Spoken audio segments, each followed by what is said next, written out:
Hey guys, my name's Will, I'm Tom, and we're here at the Office of International Education. in the Environmental Design Building. We're going to learn about some study abroad opportunities. Should be a good time. Come join us. So let's join. Alright Nate, so can you tell me a little bit about studying abroad? Studying abroad is an international experience which is primarily academic, but of course has the added bonus that you get to travel around, learn a language, immerse into a community, or whatever else the student is looking to do. But what our office does is help to facilitate that international experience through one of our programs, whether it's a faculty-led, one of our own CU faculty providing the program, or one of our providers like Semester at Sea, CIEE, SIT, the School of International Training, or something like that. It can be anything from a summer, semester, spring or fall, or an academic year. And that's, in a nutshell, study abroad. Alright, sweet. So what are the opportunities here that CU offers for students in studying abroad? CU Study Abroad programs has actually approved over 200 programs in over 70 countries. And when we say that they're approved, what that means is that two things very important to the student. Number one, they get in-residence credit, which is very important so that, a lot of times the question comes up, do we get transfer credit? It's actually better than transfer credit. We've already paved the way that those credits as in-residence will automatically appear on the CU transcript. The question then remains how they will count. So we do advising for, again, facilitation. How do you get your major credits to count? How do you get arts and sciences core? At the very minimum, you'll have elective credits, but they will be better than transfer credits. They will show up on your CU transcript. The other important thing about being a CU approved program is that you would actually be able to apply your financial aid.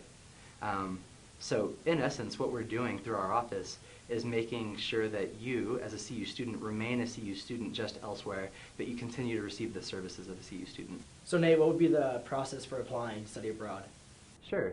We look at the study abroad experience from start to finish in phases. So phase one would be selecting a program, and that's where we come in when it comes to advising on programs, looking at all of your options, weighing up the pros and cons for each individual student. Once you've selected the program that you want to do, then we set you up on an online account. It's through our website, and it's all very paperless and easy. Phase three would actually be being on the program, and then of course you return from the program, which is a phase in and of itself. And we actually provide services for all of those phases. And then once I start the process, how do I find the program that best fits my needs? Excellent question. That's basically the perfect question and what we address with every student as far as figuring out the best fit program.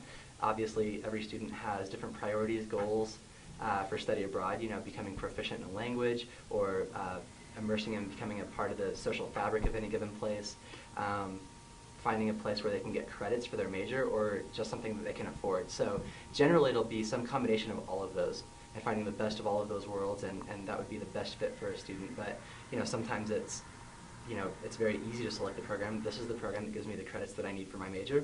That's the program. Or this is the program that I can afford in the part of the world that I want to go to. And so it's pretty self-selecting. But it all starts basically with coming in for advising into our office, and we do have a small army of really, really well-trained advisors that can help you.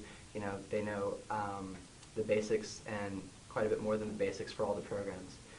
And so we can talk about, program formats, which is to say what happens day to day on the program, how is it set up. We can talk about the program costs, or, home stays versus residence stays, or any number of things that would make or break the selection process for any given student. What kind of resources are available to students that are looking into that? Probably the biggest part of advising is not knowing the information so much as knowing where to find it. So when you come in for advising, we do a lot of pointing and clicking on the website, showing you where you can find this information, but it's really enabling the student to find it themselves. For any given question about study abroad, there's no one answer. There's 200 programs in over 70 countries, so there's 200 plus answers. So, is this a homestay program? Well, I don't know what program you're talking about, but I can show you where to find that. And so some of the best resources are our website, especially the Getting Started section, which might seem a bit boring and pedantic if you just want to kind of get to the meat of programs, but it has amazing resources like evaluations, people who have done the program and they've come back and they've rated very objectively what they thought, the pros and the cons. People who, and that's anonymous, but there's also students who have said they're willing to be contacted, so they're on an email list. You can contact them and compare and contrast, one student's experience in Regensburg, Germany versus somebody else's experience in, Australia or New Zealand or something like that. So that's a really, really good resource. Also, the programs link on the website, you can just put in a keyword for a simple search, Spain, you get our full list of almost 30 Spanish programs, and start weeding through that. Or to narrow it down even further, you can do an advanced search, which is you can set any number of parameters for this search and really take that huge list of 200 programs down to something much more manageable.